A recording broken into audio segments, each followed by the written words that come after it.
Este podcast é apresentado pelo Tecnoblog. Eu acho que, assim, a gente deveria tomar esse cuidado para não achar que, puxa, essas máquinas zeraram aqui a questão da arte, porque agora elas estão produzindo tudo que você quiser. Não é bem assim, né? Eu acho que o papel do artista hoje tá ok, é muito legal ele conseguir trabalhar até em colaboração, né? O exemplo do Harold Cohen tá aí um pouco para falar sobre isso, mas o que você faz a partir disso, né? Talvez esses modelos te geram insights, te geram ideias, mas você tenha ainda o poder da decisão final, o poder de conceituar, o poder de significar essas coisas. A máquina não faz isso.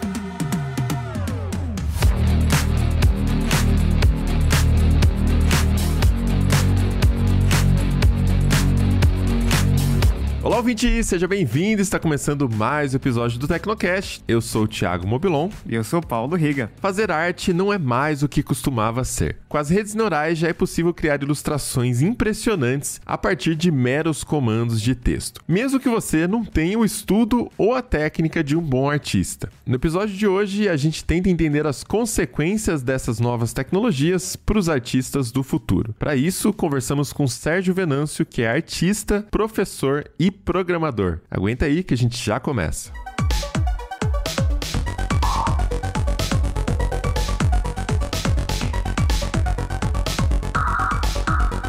Um dos principais avanços no campo das inteligências artificiais nos últimos anos são os sistemas de text-to-image. Como o nome já diz, são sistemas que criam imagens a partir de comandos em texto. Por exemplo, você digita imagem realista do pôr do sol e ele te apresenta exatamente o que você está pedindo. Imagem realista do pôr do sol. Só que não se trata apenas de pegar essa frase e buscar uma imagem que tem essas características que você está pedindo, né? Não é uma busca do Google. O sistema em questão, de fato, cria uma imagem única a partir de um comando de texto. Só que ele tem que interpretar o que você está falando, né, Riga? Como que isso é possível? Então, isso é possível com um treinamento da IA, né? A gente faz todo dia isso, na real, quando a gente responde aquele CAPTCHA, né? Dizendo onde que tá o semáforo, onde que tá a motocicleta e onde que tá o hidrante, né? Do CAPTCHA do Google ali. E aí, com o tempo, né? A gente vai treinando a inteligência artificial, ela vai entendendo essas associações entre imagens e palavras. E aí, com o tempo, a IA consegue dizer quais são, por exemplo, os elementos de um pôr do sol. Então, tem ali o céu, tem o horizonte, tem a luz, né? Porque é um pôr do sol. Só que aí, o nível de complexidade vai muito além desses exemplos de pôr do sol, né? Porque hoje a gente tem inteligências artificiais capazes de criar ilustrações em diversos estilos artísticos. Então, você consegue pedir um pôr do sol no estilo de Van Gogh. Então, o sistema vai lá, ele gera uma imagem que lembra uma pintura de Van Gogh,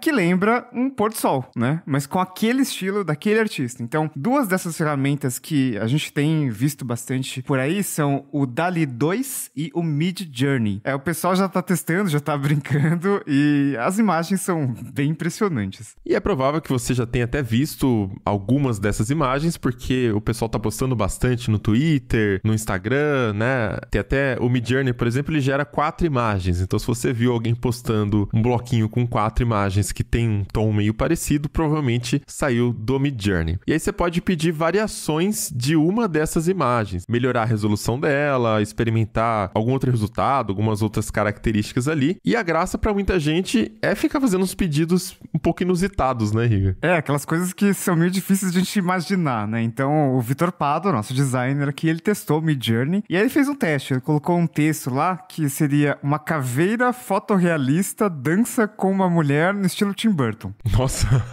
E aí tem o resultado, né? A IA gerou uma imagem ali, uma foto, né? Bem fotorrealista que contempla essas palavras. Inclusive, repete ali o estilo artístico do Tim Burton, uma estética bem sombria, puxada pro gótico ali. Ficou bem interessante o resultado. A gente vai colocar aí no post. Isso, teve até outro teste, inclusive, que ele fez, que foi a última dança com a morte realista no estilo de Caravaggio. E, novamente, Midjourney simulou uma arte ali que contém os elementos de dança, morte, só que na estética do pintor italiano Caravaggio. E chama atenção o fato de que parece que tem algo subjetivo nessas artes, né? Porque a forma como as pinceladas, elas são simuladas, a maneira como as silhuetas na ilustração são compostas, então é o tipo de coisa que a gente realmente associaria com o estilo de um artista, né? Um estilo de um humano ali, conhecido e tal. Então, é uma parte meio assustadora disso, né? Porque não parece algo automático, não parece algo que, o computador fez e tal, né? Tipo, há alguns anos a gente via, uma música feita por uma IA. Putz, mas isso aqui,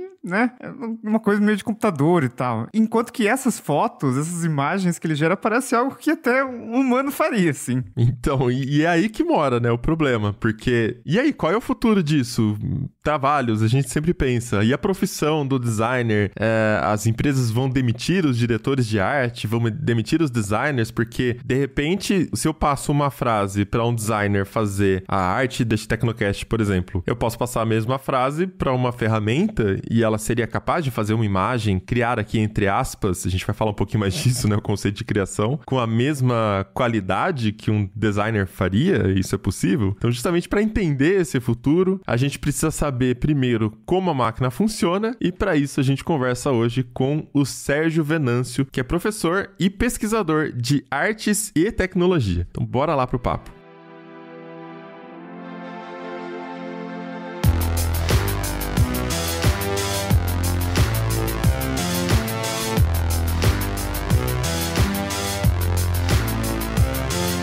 Então a gente conversa agora com o Sérgio Venâncio. Fala, Sérgio, tudo bem? Tudo bem, Mobilon. Bem-vindo ao Tecnocast e aproveita e já começa contando pro pessoal aí qual é a sua formação, o que você faz, pra eles entenderem, né, o tópico que você domina aqui, que é o assunto que a gente vai conversar hoje. Legal, obrigado pelo convite, Mobilon, Riga, Josué, é um prazer estar aqui falando com vocês. Então, meu nome é Sérgio Venâncio, eu atualmente sou professor, pesquisador e, na verdade, eu sou doutorando em artes visuais.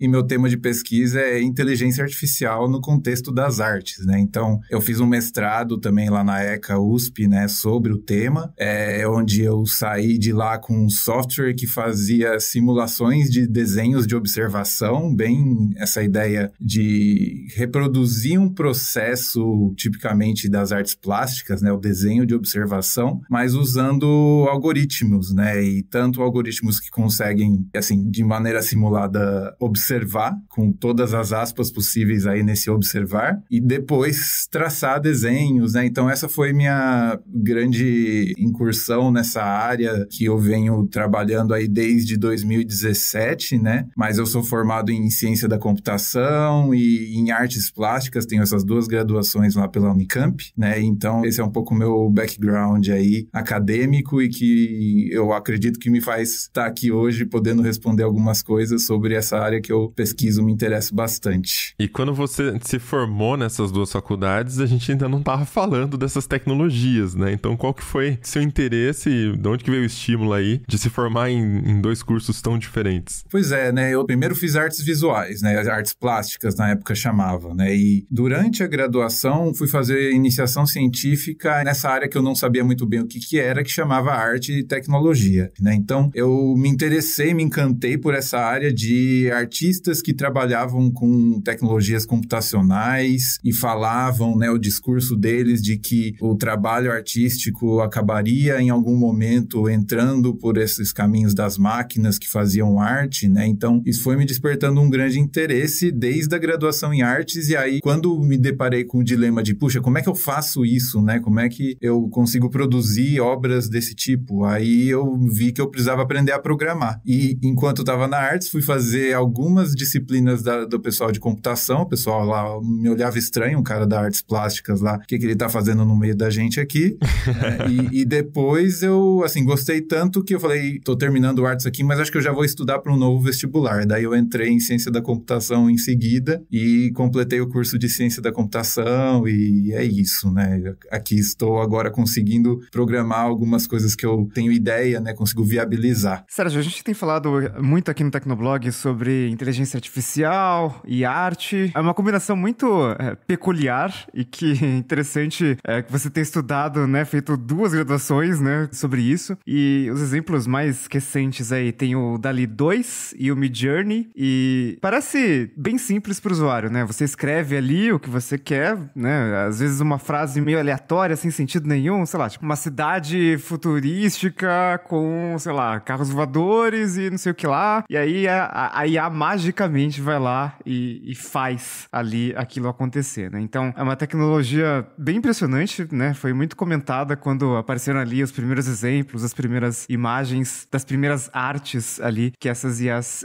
fizeram. Mas a gente queria entender, né, mais a origem disso aí, né? Então, assim a gente entende melhor a evolução desse campo. Então eu queria que você falasse um pouco pra gente dos primeiros exemplos aí que você viu, né? A gente sabe que não é algo exatamente novo, né? Dessa combinação entre programação e arte. E quando que resolveram misturar essas coisas aí, né? Tipo, quando que resolveram botar inteligência artificial com arte? Como que isso aconteceu? Como você já colocou também, né? A gente tá num momento de evolução, né? E às vezes parece que é uma novidade, mas tem muita história por trás, né? Eu não diria assim, é difícil a gente pontuar um começo, porque essa história ainda não foi escrita da maneira oficial que todo mundo conhece, né? Mas vou pontuar alguns eventos que acho que ajudam a gente a entender de onde a gente veio até onde a gente está. Então a gente pode pensar assim, a Alemanha pós-guerra, né? E a Alemanha querendo se livrar de um estigma do nazismo. E naquela época, os pesquisadores alemães, com toda a tecnologia computacional da guerra que já havia surgido, né? Da Segunda Guerra,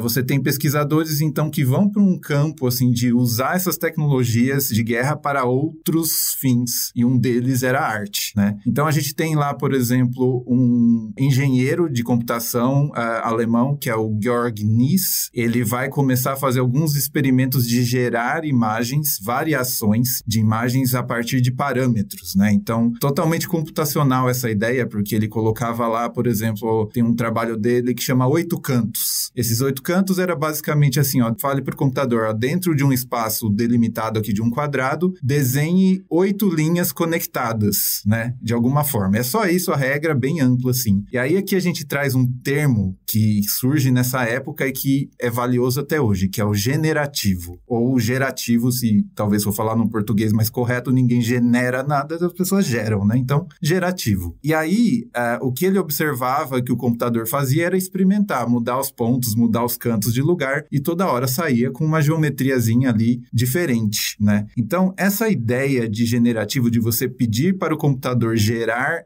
variações, apenas variando os parâmetros, começa lá nos anos 60, nessa época que ele estava fazendo o doutorado dele lá na Alemanha e tal, e inaugura isso que talvez a gente pode chamar de arte computacional. Aí, a própria evolução da inteligência artificial, que talvez ali nos anos 50, a partir do artigo do Alan Turing sobre o jogo da imitação, né, ao grupo lá de Dartmouth nos Estados Unidos, se propõe a fazer um tipo de software que conseguiria cumprir tarefas cognitivas, né? Por exemplo, jogar damas, jogar xadrez, ver através de uma câmera, né? Enxergar objetos, detectar objetos e reconhecer fala humana. Então, todas essas tarefas, né, que envolvem algum tipo de interpretação, de percepção sensorial, né, até mesmo tátil, né, acho que surge nessa época dos anos 50, em 56 para frente, inaugura a área de inteligência artificial e o mundo, nessa evolução, né, das tecnologias, acho que naturalmente essas pessoas que tinham interesse em fazer a tal da arte computacional começou a olhar para todas essas variações das disciplinas da computação e chama muito a atenção dos artistas a tal da inteligência artificial, e eles se propunham a seguinte pergunta: será que uma inteligência artificial conseguiria fazer arte? Eu acho que vem daí esse ímpeto, né, dos pesquisadores de experimentarem com inteligência artificial para chegar nesse lugar de uma máquina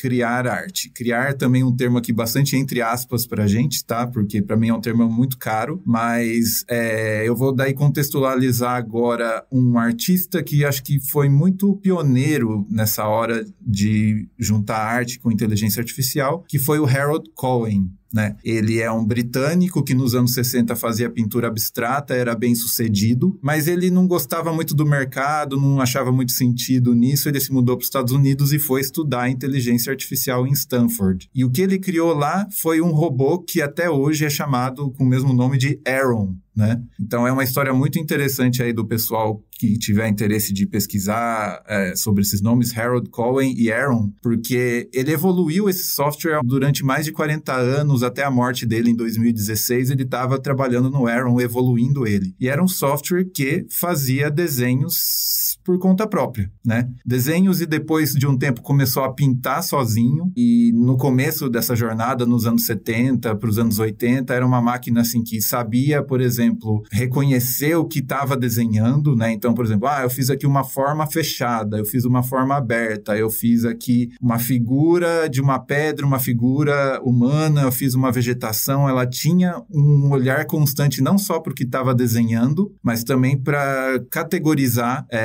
semanticamente o que estava sendo feito no desenho. Mas tecnicamente essa ferramenta, ela tá enxergando a imagem ou ela tá enxergando o bloco de código matemático ali, alguma coisa que representa a imagem, e aí ela associa aquele conjunto de dados, de números a uma palavra, uma entidade, né? Por exemplo, violão. E aí ela associa que aquele código ali provavelmente tem as características dessa entidade conhecida como violão. Exatamente. Uma ótima pergunta, né? Porque quando a gente tende a falar muito nessas palavras, enxergar, perceber, né? E não é mágica assim, né? A máquina, de fato, assim, sempre tem uma representação numérica no fim do dia, né? De tudo que ela está processando. Então, sim, por exemplo, enxergar essa imagem significa que ele mapeia tudo que ele foi fazendo, né? Esse software dele vai mapeando. Então, aquele determinado conjunto de pontos em cima de um plano que ele está estruturando ali, ele vai chamar de violão, vai chamar de planta, vai chamar de pedra, né? E é um conjunto de pontos conectados para traçar linhas, e é isso o que a máquina está, de fato, enxergando, entre aspas. Mas era isso, assim, o resultado disso é que você conseguia, por exemplo, ele colocava esse robô nas exposições e o robô desenhava sempre uma coisa diferente toda vez que ele era colocado em ação. E o artista ficava lá de braço cruzado, né? O Harold ficava lá do lado só para conversar com as pessoas sobre a criatura dele, né? Enquanto ela estava lá desenhando. Depois de um tempo começou a reconhecer nesses desenhos também algumas figuras fechadas. Por exemplo, eu vou pintar aqui dentro dessa figura com determinada cor. E aí, ao longo dos anos, ele vai se deparando com os dilemas, no sentido assim, de fato a máquina está criando ou não está, ela só está reproduzindo aquilo que eu ensino para ela. Então, isso virou uma conversa que ele publicou muito sobre, e que no fim aí da carreira, infelizmente, da vida dele, né, e nos últimos desenvolvimentos do Aaron, ele falava que era uma cooperação entre humano e máquina, né, porque ele nunca conseguiu, e talvez nunca foi do interesse dele, criar uma máquina totalmente autônoma, essa é uma palavra cara também, né, a ponto de conseguir criar, de fato, uma própria arte com um estilo próprio. Ela sempre seguia aquilo que o artista achava que ela deveria fazer, e tinha um menor grau de autonomia aí. Mas é uma história bastante interessante que eu acho que traz um pouco para os dias de hoje, né? Eu tô, talvez, me estendendo muito na resposta, mas porque é uma história que, quando a gente precisa agora, esse novo evento do Deep Learning a partir de 2015, né? A gente tem, então, agora o Machine Learning assumindo dimensões estratosféricas, assim, de processamento, capacidade de lidar com dados complexos, né? E aí a gente consegue ter uma produção dessas máquinas que aprendem alguma coisa, né? Consegue ter uma produção de imagens muito de alta qualidade, realistas, né? E a gente talvez pode falar com mais detalhes dessa tecnologia em si. Mas um pouco essa história que acho que ajuda a gente a entender por onde a gente passou antes da gente chegar nessas máquinas, né?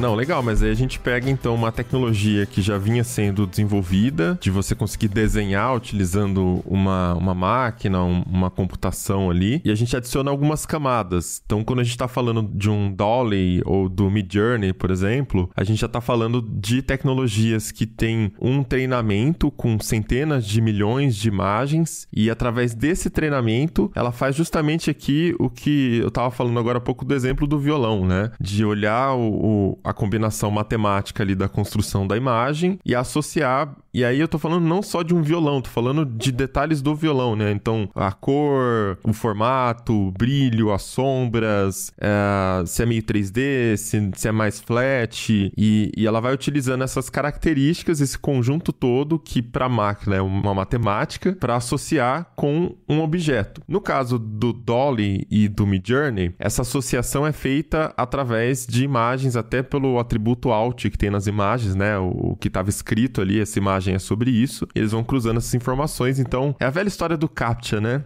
Seleciona imagens de ônibus. E aí, na verdade, você tá treinando um IA ali, porque você tá mostrando, de fato, isso aqui é um ônibus, é um pedaço de um ônibus, né? E no final você consegue utilizar essa inteligência para esse propósito. Então, quando a gente chega no caso do DALL-E, como é que fica essa junção no final das contas, né? A máquina pegar essa habilidade de desenhar, ela junta com outras camadas, por exemplo, essa de entender o objeto associado com a matemática e, enfim, como que ela desenha aquilo, né? Porque é bem complexo o resultado final. Eu acho que, assim, esse exemplo do Harold não é machine learning, e isso é uma coisa interessante, porque apesar de serem técnicas diferentes, acho que esse intuito de enxergar que a máquina produza variações em cima de mesmos parâmetros está tanto no Harold, que deixava a máquina, então, passear por esses parâmetros dele, quanto aqui pra gente no DALL-E e no Midjourney, né?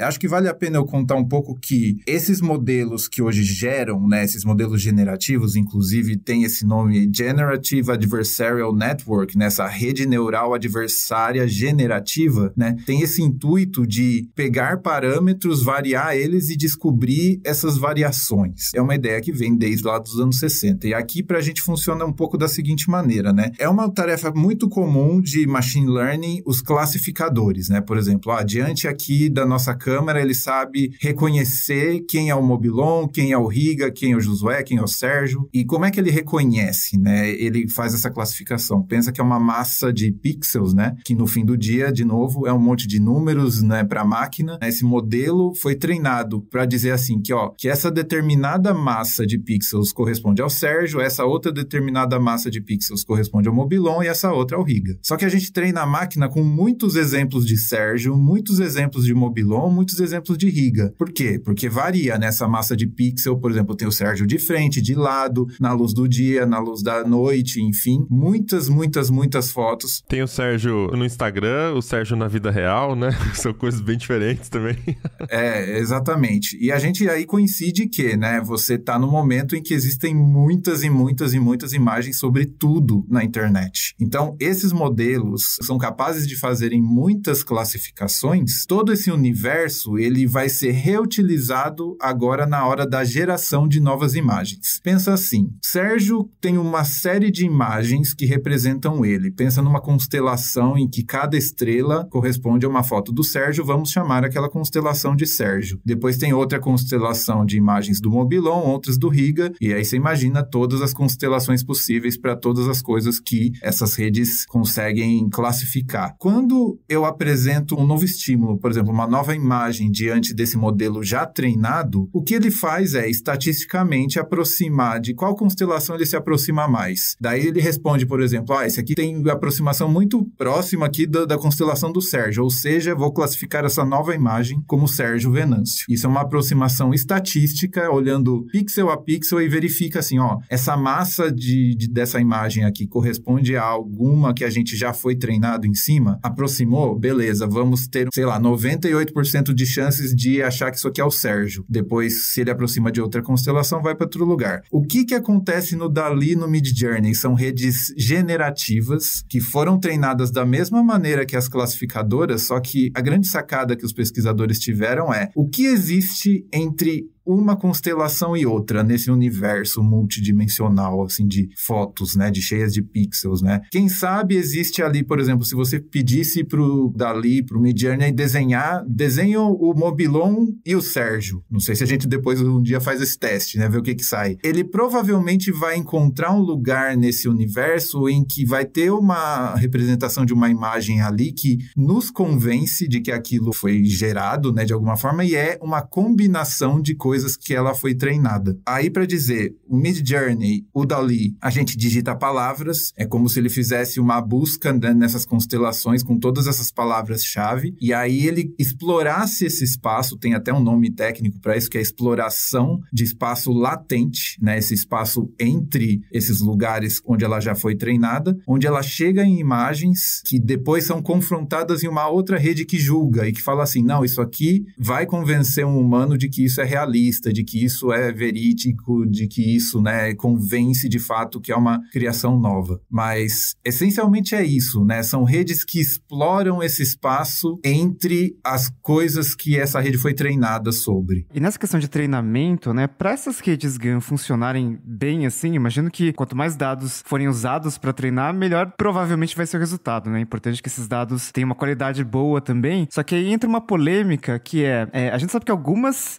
redes GAN estão usando imagens de bancos de imagens, tipo Shutterstock. E as imagens desses bancos de imagens só podem ser usadas mediante pagamento, né? São pagas, né? Tem licença, o fotógrafo licencia ali pro banco de imagens, que depois revende ali e tal. Então, fica essa coisa meio complicada de, pelo menos na minha visão, de o que pode e o que não pode, né? Porque quando a gente tá treinando uma IA com imagens, existe algum limite legal que já foi estabelecido? Tipo, ou ainda tá naquela fase mais inicial de o pessoal tá testando, vendo o que pode, o que não pode, né? Porque copyright é um problema nesse caso aí? Sim, tem surgido, né? Acho que alguns casos que as pessoas até conseguem identificar uma proximidade com uma imagem autoral, né? Então, ainda um processo que está sendo discutido, mas muita gente fala assim, né? Quem tem o direito sobre o dataset de treinamento, né? São muitas imagens, será que todos os direitos foram pagos, né? Ou então é um debate muito, muito sério, né? E ao mesmo tempo que coloca em um novo cenário para a gente pensar, né? Porque acho que era imprevisível que essas redes iriam se alimentar de tantas outras para poder chegar onde elas chegaram. E aí, o que é isso, né? Seria um plágio? Seria uma cópia? Seria uma infração de direito, sendo que você não consegue, de fato, rastrear a origem dessas imagens? Afinal, como eu tinha dito, né? Ela explora esse espaço latente. Esse espaço latente garante o direito de alguém sobre as imagens sobre a qual as redes foram treinadas, né? Então, é um dilema e tanto, e eu acho que ainda não temos respostas, mas eu acredito que tem muita gente de olho, né? Observando esses casos e tentando pensar em legislações, né? Para chegar a algum ponto pacífico aí, né? De geração de imagens, acho que acreditando os devidos autores, né? E tem também a parte do que aparece nessas imagens, no sentido do bias, né? Do viés que pode estar sendo alimentado ali na inteligência artificial. A gente já viu isso em vários casos aqui, por exemplo, no Google Photos, acho que foi o mais citado ali no começo, que marcou fotografias de uma mulher negra e ele marcou como um gorila, um macaco, alguma coisa assim. E aí forçou, né, todos os engenheiros ali a revisarem, o que a gente tá usando de material para treinar de fato, porque no final das contas isso aparece no algoritmo. E aí não é culpa do algoritmo, é culpa do time que tá fazendo o treinamento, às vezes até da diversidade dentro do time de não ter se preocupado com isso, não ter nem pensado nisso, né? Eu vi um exemplo aqui também acho que era o Dali primeiro. Aliás, a pronúncia é estranha, né? Porque aí se escreve D-A-L-L-E, mas a referência é Salvador Dali. E eu falei Dolly no começo porque eu tô pensando no vídeo que eu tava assistindo agora há pouco, ficou em inglês na minha cabeça, mas Ou do filme, da animação, Wall-E.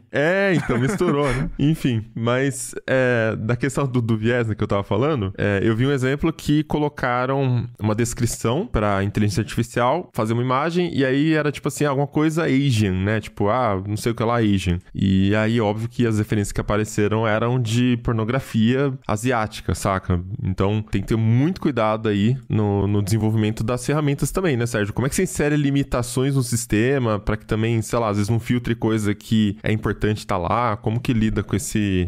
É um volume de dados gigantesco, né? Acho que esse é o cerne da dúvida aqui da questão. Então, como que a gente coloca limites na ferramenta para filtrar isso? Esse é o grande dilema do Deep Learning, né? Porque tratar esse volume de dados nessa escala, né? Você pensa assim que esses modelos, né? Tem o que a gente chama, o tipo de aprendizado que é feito, tecnicamente chama aprendizado supervisionado. Isso quer dizer o quê? Que para todos os dados, né? Sejam eles estruturados ou não, cada linha de uma tabela ou cada imagem ou cada som que você coloca para treinar, alguém tem que rotular. Rotular significa não apenas dar o nome do que é aquilo. Às vezes significa, por exemplo, você segmentar uma imagem, por exemplo, dada essa imagem aqui, pinte o contorno aqui do que é um carro, do que é um poste, do que é uma rua, uma faixa da rua. Isso a gente está treinando, por exemplo, a visão computacional de um carro autônomo da Tesla. Esse conjunto de dados de treinamento, ele precisa ser todo rotulado, seja com qualquer tipo de representação numérica, seja uma palavra, um desenho sobre outra imagem e tal. O esforço humano sobre esse dataset que tem que ser gigantesco para esse modelo atingir a qualidade que tem, né? Esse esforço humano, você não consegue fazer isso numa equipe que você tem controle sobre. O que o pessoal faz? Terceiriza em serviços como o Amazon Mechanical Turk.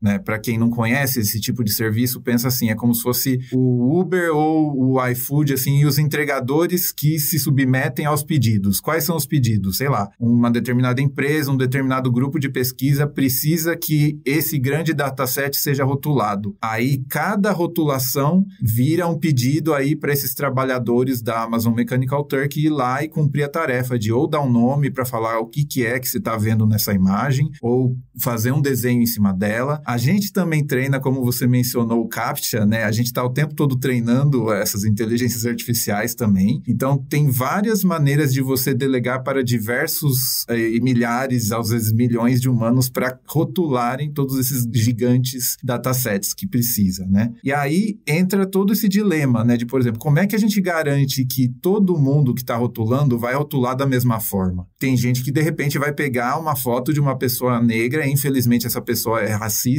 e vai colocar um rótulo, né, racista. E assim como outros tipos de vieses, né, não só para essa questão de racismo, você pode estar classificando pessoas com nomes pejorativos, e isso de fato refletiu, acho que talvez lá no ImageNet, né, que acho que é o maior dataset de imagens rotuladas públicos que tem até hoje, né. Esse ImageNet foi um projeto lá de um grupo de Stanford e que inaugurou um pouco essa área do Deep Learning de imagens, né, dos classificadores de imagens, e aí descobriram que no meio ali dos rótulos que existiam no dataset de treinamento tinha muita coisa pejorativa, muita ofensa. Esse ainda é um grande dilema, e você pensar que, puxa, a gente só consegue fazer Deep Learning, assim, talvez só as grandes Big Techs, o Google, o Facebook, a Amazon, conseguem ter a infraestrutura necessária para dar conta de tantos dados, fazer o treinamento, ao mesmo tempo eles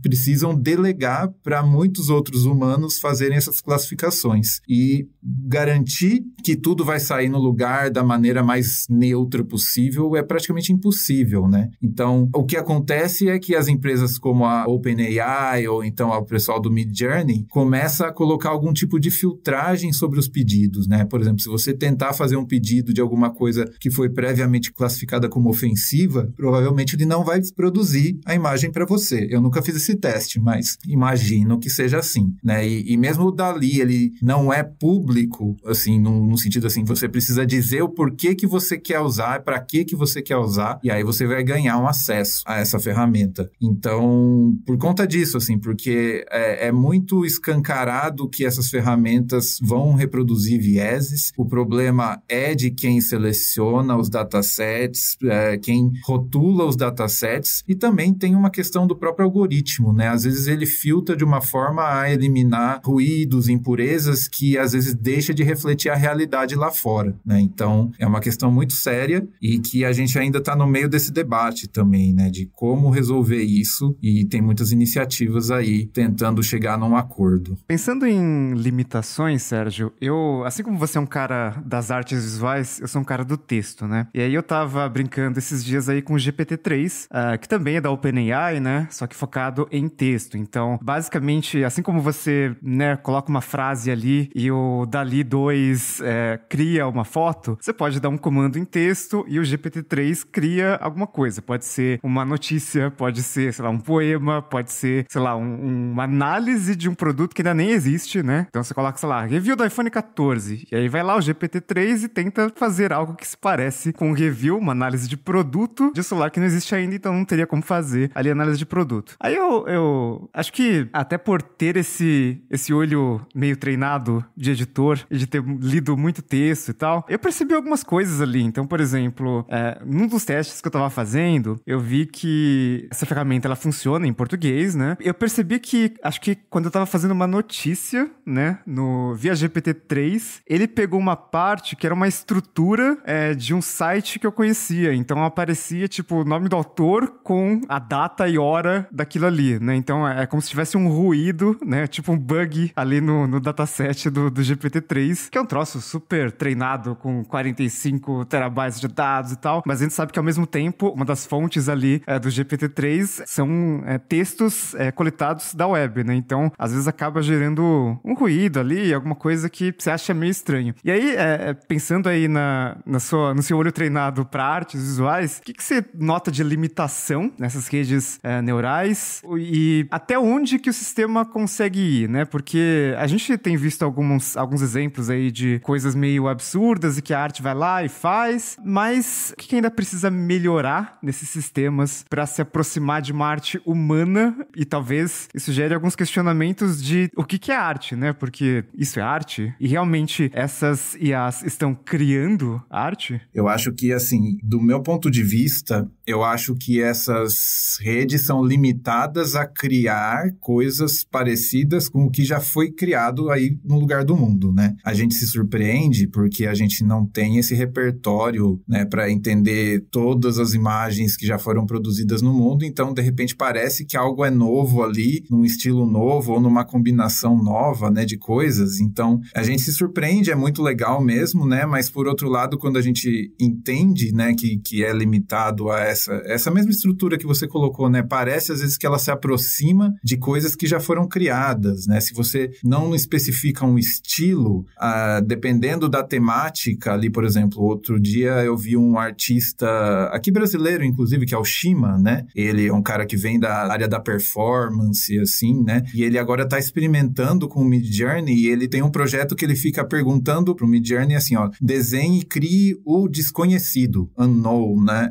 Ele coloca lá como prompt apenas o desconhecido. As imagens que vêm, né, dessa criação, eu acho que se aproximam de imagens que já foram criadas, que tinham algum tipo de relação. Por exemplo, as imagens têm uns alienígenas, é um cenário meio sombrio, futurista, assim, com algumas fontes de luz meio esparsas. E toda vez que ele faz essa pergunta, ela tende a produzir aquele mesmo tipo de resposta com algumas variações impressionantes, mas ela encontrou um espacinho ali no meio do espaço latente ali para ficar por ali explorando, né? Então eu acho que está limitada dessa forma, né? Em termos de criação, quando a gente inova, né? Assim, a gente busca talvez combinar as coisas de formas bastante diferentes, inusitadas, a gente busca ir além desse espaço, ampliar repertório, né? E eu acho que, assim, claro, esses modelos eles podem o tempo todo ampliar repertório, pode, por exemplo, o review do iPhone 14, sei lá, chegar nesse lugar de outros reviews que já existem e se reaproveitar de textos que já fizeram sentido para alguém, mudar alguma coisinha ou outra ali, mas você acaba reconhecendo, né? Então,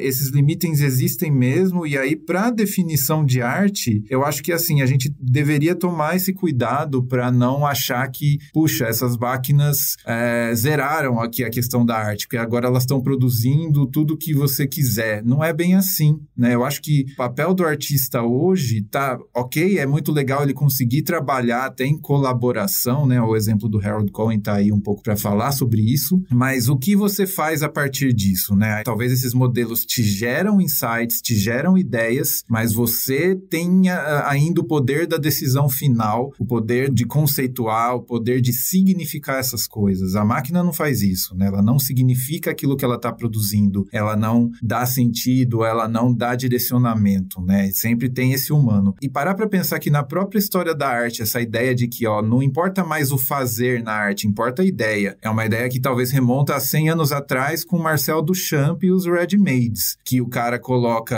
essa história acho que é bastante conhecida, né? Ele coloca o urinol de cabeça para baixo, invertido, em cima de um pedestal, assina com o nome de Armuth, né? Ali o nome dele, 1917, coloca numa exposição e fala que aquilo é arte, né? Então, é uma discussão, assim, de artistas que se apropriam de coisas prontas para dar outros significados, né? A arte ganha essa dimensão mais conceitual, não quer dizer que ela é só isso, né? Mas a ideia de que o artista se preocupa muito mais com as ideias. E aí eu acho que aqui é um ponto interessante pra gente, né? A gente tá usando esses sistemas talvez como ready-mades, que vem de algum outro lugar, de uma tecnologia nova, mas no final, quem dá a palavra final é a pessoa, é o artista, é o designer, é o arquiteto, né? Todas as pessoas das áreas criativas, o poeta, né? Também ele vai julgar essa geração da máquina. E por isso eu coloco a palavra criação, né? Entre aspas, quando a gente fala de máquinas, né? Acho que ela gera opções, mas quem, no fim, dá o significado final somos nós, né? E acho que o trabalho humano daqui para frente vai ter muito mais a ver com isso, né? Pra gente dar os devidos significados e direcionamentos pro que a máquina gera e é menos mão na massa. Acho que é isso. Mas nessa parte da máquina se basear no que já existe para fazer uma composição. Ok, entendo, né? Ela usa o que ela aprendeu ali com toda essa database e tal. Mas eu tava vendo, por exemplo, a história, eu não lembro agora, acho que era do Dali. Do Dali, eu tava vendo o vídeo onde eles falavam que, bom, a gente já tinha uma tecnologia que a gente conseguia pedir para ela descrever a imagem. E aí eles falavam, descreve isso aqui, e a tecnologia meio que colocava uma frase ali. Aí eles pensaram, e se a gente fizesse o oposto, né? Desse uma descrição e falasse para a máquina desenhar uma imagem. E eles montaram lá o sistema e a máquina começou desenhando umas coisas muito pequenas, assim, que não dava nem para identificar direito. Era 38 pixels, se eu não me engano, uma coisa muito borrada, minúscula. E foi evoluindo até que chegou no que tá hoje. Ok, então eles conseguiram fazer a engenharia reversa, mais ou menos, aí do processo, né? Se a gente aplicar essa mesma lógica para essa questão de a máquina já sabe o que existe, logo ela sabe identificar algo que não exista. Será que num futuro, de alguma forma, a gente conseguiria pedir para a máquina desenhar algo que não existe e ela consegue fazer isso porque ela sabe que aquilo não existe de fato? Como você mesmo citou, né, Sérgio? Pra gente parece novo, porque a gente não tem como absorver todo o conteúdo do mundo, é muita coisa. Pra máquina não, ela consegue. Então ela conseguiria factualmente falar, isso aqui não é cópia, é 100% original. E ela já estaria num ponto também que ela consegue dar sentido pras coisas porque ela já consegue identificar, como eu falei, o violão ali, né, os objetos e tudo mais. Você acha que isso é um futuro possível também? Eu acho que é uma ideia muito interessante e possível sim, no sentido assim, se você pensa que a máquina, né, tem esse espaço de representação por números, né, então a combinatória possível, sei lá, numa imagem, você deu aí o exemplo de 30 e poucos pixels, né, uma imagem pequena, mas pensar que cada pixel tem lá mais de 1 milhão de possibilidades de cor, e aí você multiplica isso pelo total de pixels, a grande quantidade de combinatória e de gerar imagens diferentes é gigantesca, a gente nunca conseguiria contar isso em vida, né, assim, talvez na história do universo não daria para terminar de contar, e uma imagem pequena ainda por cima, né, 1 milhão multiplicado por poucos pixels, mas a gente já tá falando hoje em dia de imagens de 1024 por 1024, que é o que o DALL-E e o Midjourney conseguem gerar. Tudo bem, tem aí um outro algoritmo aí no meio que é o tal do upscaling, né, que ele pega dessa fonte pequena e começa a aumentar a imagem e mantendo a resolução, na verdade ele tá gerando intermédios ali entre um pixel pequeno, né, numa imagem pequena e uma imagem grande, né, e aí ele consegue trazer resolução, né. Quando a gente fala que que ele pode explorar todo esse espaço de possibilidades, eu acho que a gente poderia pedir para a máquina explorar essas outras possibilidades, e só que ainda assim a gente teria que conseguir criar algum significado sobre alguma coisa potencialmente muito abstrata ali que ela geraria. Se ela for explorar longe, né, aquela história das constelações, né, quando ela chega em alguns lugares onde já se sabe que humanos reconhecem como, opa, isso aqui é plausível, isso aqui é real, a gente poderia pedir para ela ser um pouco mais curiosa, entre aspas, né, e explorar esse espaço latente em lugares que ninguém imaginava, né, pedir para ela ir automaticamente e navegando por esse universo. Quem sabe ela chega num lugar novo de imagens novas, nunca vistas, né, e aí a gente poderia achar aquilo muito legal e falar, puxa, isso é uma nova arte, né. É porque a parte do significado, eu não entendo nada de arte, tá, Sérgio? Sinta-se 100% à vontade pra me corrigir, porque eu sou um zero à esquerda aqui pra arte. Assim, de pintura, essas coisas, né? Eu sou músico, mas arte, pintura, eu não consigo enxergar essas coisas que falam. E até isso que eu ia perguntar, né? Significado é uma coisa muito subjetiva, é muito pessoal. E o ser humano é muito bom em dar significado pra absolutamente qualquer coisa. Vide astronomia, astrologia, essas coisas que o pessoal arruma um jeito de falar que, de fato, tem alguma relação, né? Mas, enfim, qualquer borrão na tela que eu colocar, vai ter alguém que vai se sentir tocado por aquele borrão, e a gente vê muito isso em arte contemporânea, né? Você citou um exemplo aí bem estranho até, mas essa coisa de, nossa, mas esse movimento que me lembra as ondas do mar e me remete à infância dos anos 20, sei lá, a arte tem muito disso, da subjetividade de quem tá olhando para aquilo, né? E como aquilo afeta de uma forma positiva mesmo, né? Com o que a pessoa sente até quando ela tá vendo aquilo. Então, o que você quer dizer por dar um significado? Porque se for só isso, me parece que qualquer coisa pode ter um significado, né? Sim, sim. Eu acho que, assim, aí a gente pode pensar em história da arte, né? Imagina que ao longo da história da humanidade, muitas imagens foram produzidas, muitas caíram no esquecimento e algumas ficaram. As que ficaram talvez eram um consenso de sentido, né? Então, acho que eu tô querendo um pouco dizer isso, assim, se essa máquina chegar num lugar e que nós, em consenso, começamos a falar, nossa, aquilo ali é bom. Não, eu concordo que aquilo ali é bom, eu concordo, e aí alguém começa a inventar discursos, narrativas, assim, a gente está fazendo disso um marco histórico, né? Então é isso que eu tô querendo dizer quando eu falo fazer sentido, assim. Claro, eu concordo com você, né?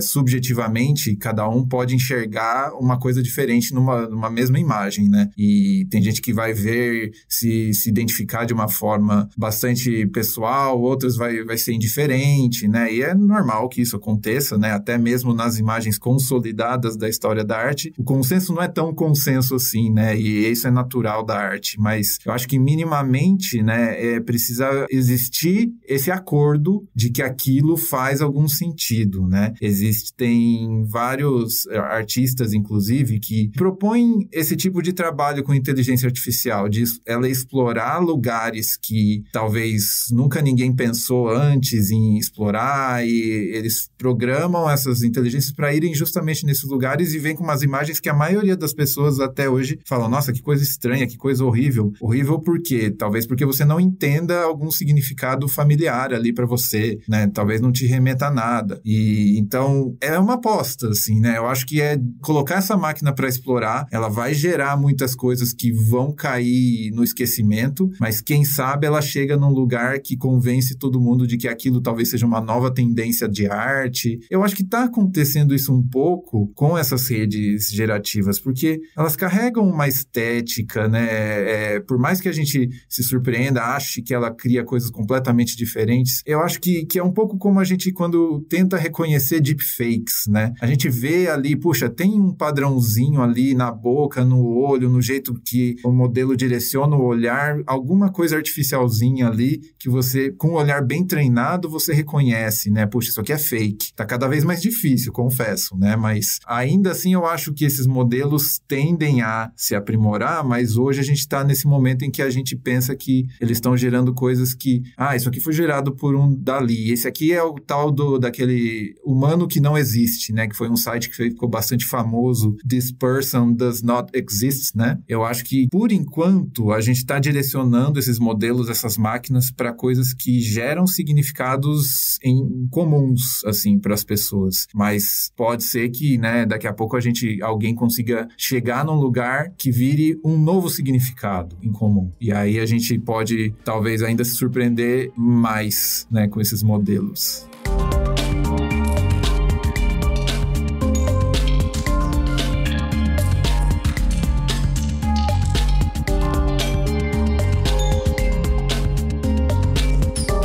Agora, Sérgio, pensando em como que a inteligência artificial, como que a tecnologia, enfim, ela pode se juntar ao humano e os dois realmente colaborarem, né? Porque nas eleições anteriores, até, falando especificamente de jornalismo e de texto, até tivemos algumas iniciativas de textos gerados por inteligências artificiais, né? Já era uma coisa bem básica, na verdade, porque você tem 5.570 municípios, daí você precisa noticiar os resultados das eleições nesses 5.570 municípios, só que nem todos os municípios vão ter uma pessoa ali, um jornalista humano ali pra fazer, pra escrever a matéria e tal, mas eles têm uma inteligência artificial, uma rede, enfim, pode ter acesso aos dados e com isso conseguiram colocar em tempo recorde ali, milhares ali de notícias. Tem como o humano colaborar com essa inteligência artificial, enfim, tem como fazer essa relação de troca em vez de competição, né? Tipo, sei lá, a IA vai me substituir, ou algo assim. Tem um cenário mais otimista pra isso?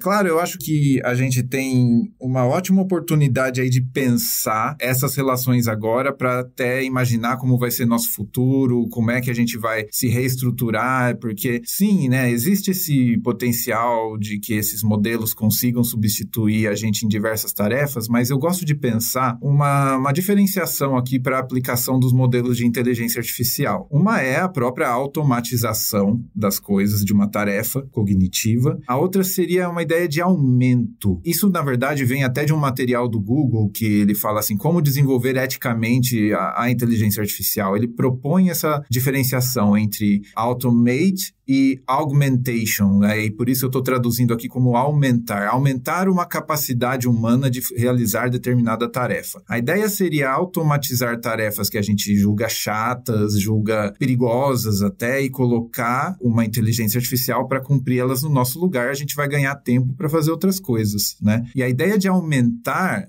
quem toma a decisão final é o humano, mas talvez esse modelo auxilie a você fazer boas tomadas de decisão, né? Então, outro dia, por exemplo, na faculdade aqui, a gente está fazendo um projeto para a área de medicina, né, de tratamento de câncer, e o uso de um modelo preditivo para indicar se aquele determinado paciente tem chances de ter câncer ou não, ou se ele já tem, qual seria a chance de sobrevida. Esse é um baita de um dilema, assim, né, de, puxa, será que dá para confiar na máquina para diagnosticar as pessoas? Será que ela vai acertar? Mas e se ela errar, né? Então, a ideia de aumento aqui na verdade, a gente se preparar para ler essas saídas dos modelos preditivos, dos modelos que geram coisas, né? E se adaptar a isso. Se eu souber ler, eu vou conseguir tomar melhores decisões. Seria, por exemplo, o médico, quando pede para esse modelo preditivo dizer alguma coisa sobre esse paciente com essas características, ele vai falar, tem 80% de chances de ter câncer. O que eu, médico, vou fazer com isso? Eu vou, talvez, começar a ler essa inteligência artificial e perguntar, qual é o grau de confiança dessa resposta que você está me dando? Quais são os fatores que mais influenciaram essa tomada de decisão da máquina? Eu queria explicar, né, a decisão que a máquina tomou. Eu acho que é esse tipo de... um pouco por aí que vai o futuro do nosso trabalho, assim, interpretar resultados, questioná-los, saber quando confiar e quando não confiar, tomar a responsabilidade e tomar decisões depois. Isso, para mim, é essa ideia de aumento e não é simplesmente delegar para a máquina para ela tomar a decisão no meu lugar. Então, se a gente desenvolve essa inteligência artificial buscando essa cooperação humano-máquina, né, eu vejo um futuro muito saudável até, no sentido assim de aumentar nossas capacidades para que a gente ganhe tempo para se dedicar a coisas mais efetivas, né, na vida das pessoas, no bem-estar, na melhoria, né, das coisas. Infelizmente, ainda não estamos ali, a gente vê muitos sistemas, né, de automação sendo utilizados para substituir esforço humano, na verdade, substituindo o trabalho, mas às vezes deslocando ele para um lugar mais precário, né? Então, como eu comentei ali dos Amazon Mechanical Turks, esse é um futuro sombrio, né? De pessoas que apenas ficam rotulando coisas para treinar máquinas a troco de muito pouca remuneração, muito pouco de direito trabalhista. Por outro lado, a gente, quando pensa nesses modelos que podem nos auxiliar, acho que uma coisa muito cara para mim é que a gente cada vez mais possa treinar nossos próprios modelos para a gente avançar nossas próprias capacidades. Então, como o futuro do trabalho seria, será que a gente consegue treinar esses modelos e adequá-los às coisas que a gente precisa fazer especificamente, né? Da demanda de cada um? Eu acho que isso é um futuro um pouco mais promissor. Nossa, meu sonho.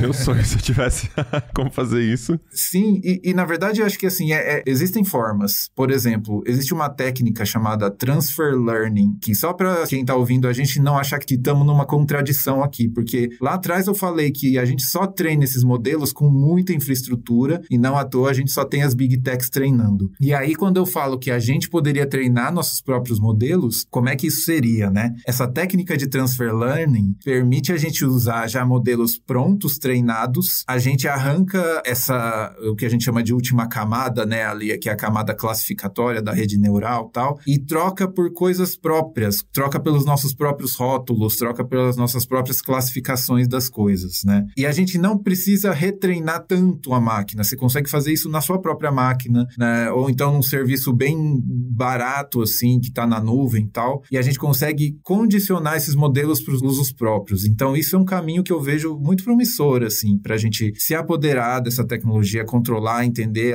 ela melhor, e que está sendo muito utilizada, né? Já que sofremos tanto com tantos humanos rotulando coisas, vamos minimizar esse esforço, vamos reaproveitar esse esforço, né? Interessante, né? Essa mistura do profissional, do artista, utilizar isso como uma ferramenta. Mas o problema é que às vezes a ferramenta já traz uma certa facilidade onde não faria sentido você ter ainda um profissional. Então, eu vou citar o exemplo aqui do Tecnocast, né? A gente tá gravando aqui, o processo tem o nosso produtor Josué, que tá aqui com a gente também. Na finalização, o Vitor Pádua vai fazer a arte da capa do episódio. Que o trabalho do Vitor se assemelha bastante ao trabalho que o Dali faz, por exemplo. Ele faz uma composição, mas é um trabalho criativo, né? O Josué passa mais ou menos qual foi o assunto, às vezes ele passa um textinho, um parágrafozinho, uma orientação, tipo, imaginei que seria legal uma cena assim e tal, e aí sai da cabeça do Vitor umas criações bem malucas assim, né? E muito bom o trabalho dele. Nesse caso, o Josué passaria a mesma frase para uma ferramenta que faria a capa. Inclusive, esse episódio a gente vai tentar fazer esse exercício, né? Mas dessa forma que você citou, Sérgio, o nosso designer vai depois pegar a imagem que saiu do Midjourney e vai dar uma mexidinha só pra gente usar pra a capa do Tecnocast. Mas o meu ponto é, para certas funções, você já não precisa mais de um designer conforme a ferramenta avança. Lógico que as empresas vão rentabilizar, monetizar isso de alguma forma, né? Então, se eu não tô contratando um designer, eu vou pagar, sei lá, $1 por cada imagem que eu tô gerando ali pra usar no meu site, sei lá, pra ilustrar um post, pra ilustrar um podcast, enfim. Eu não conseguiria fazer isso com todos os posts que a gente faz no Tecnoblog, por exemplo. Até porque demora um tempão e o post precisa estar no ar o quanto antes. Notícia, por exemplo, tem que entrar no ar correndo. E essa imagem gera o quê? Em 10 segundos, 30 segundos, né? Não tem como comparar. Mas enfim, nesse caso, sempre terão casos onde a ferramenta acaba substituindo o trabalho também, né? Com certeza. Esse caso, né? Acho que esse exemplo que você deu aí do Josué e do Vitor, né? É pensar que, assim, o diretor de arte é a pessoa que sempre fez isso, né? Gerar os prompts, né? Gerar as ideias. Eu tenho um conceito aqui do que eu imagino, eu só não sei executar. E aí, de repente, o artista vai lá e, captei sua ideia, eu interpreto, né? E aí eu vou lá e vou criar em cima disso, né? Eu acho que esse tipo de ferramenta, como o DALL-E e o Midjourney, vem um pouco para dar uma mexida nesse cenário, né? A ponto de que uma pessoa como o Vitor, com todo respeito ao Vitor, imagino que o trabalho dele seja muito melhor ainda do que o DALL-E e o Midjourney, mas é um cuidado que esse tipo de profissional precisa ter, precisa olhar a ponto assim, tá, será que meu diretor de arte vai me substituir pelo DALL-E, pelo Midjourney? Pode ser que sim, porque como você falou dos preços, né, fica mais barato. Você tem uma assinatura ali do Midjourney e todo mês você consegue gerar várias imagens aí que te alimentam, né,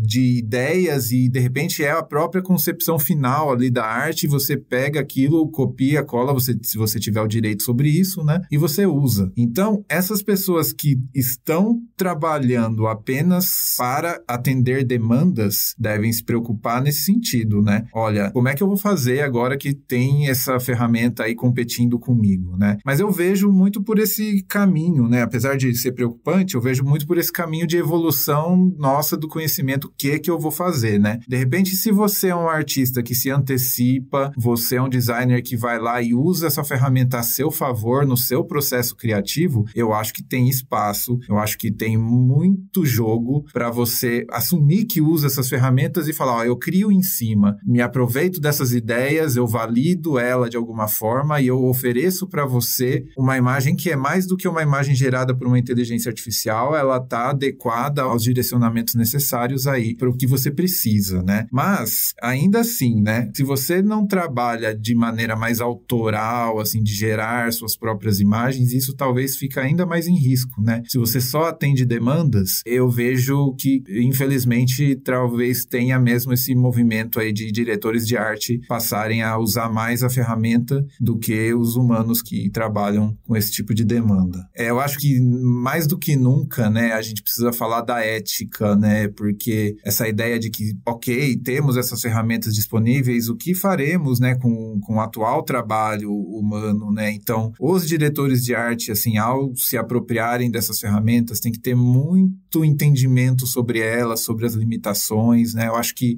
isso que está virando o caminho, acho que para todo mundo, em qualquer área criativa, assim, conseguir entender, controlar a tecnologia para desempenhar essas funções mais analíticas, mais de tomadas de decisão, né? Do que manuais, braçais. A automação vem já há muito tempo, né? A gente automatiza funções mecânicas, agora cada vez mais funções cognitivas, né? Então, o que resta para nós, né? Resta ainda muita coisa. Eu acho que, principalmente, tudo que é relacionado à responsabilização, tomadas de decisão, coisas que afetam outros humanos, né? A gente nunca vai deixar, apesar de ter um agente de inteligência artificial no meio, a gente sempre faz uma coisa para outra pessoa, né? Então, acho que esse tipo de preocupação e estudo sobre é o nosso caminho, assim, o ideal, né? O futuro otimista.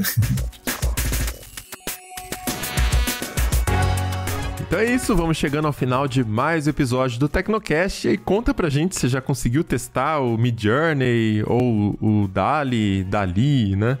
Manda pra gente lá na comunidade os resultados que vocês conseguiram, as imagens que vocês geraram, as coisas malucas aí. Comenta lá na comunidade.tecnoblog.net, no post desse Tecnocast, ou se quiser também pode criar um tópico novo, ou se quiser nas redes sociais é só marcar o @Tecnocast. Se quiser continuar o papo com a gente nas redes, é só marcar o @Mobilon e @Paulo Riga. E esse Tecnocast foi produzido pelo Josué de Oliveira, editado pela Raquel Igni, e a arte da capa é do Vitor Pádua. Será que é do Vitor Pádua mesmo? Fica essa dúvida. Não confirmamos, nem negamos. Ixi, é verdade, né? E essa agora, Josué? A gente fica por aqui e voltamos com outro episódio semana que vem. Até lá. Tchau.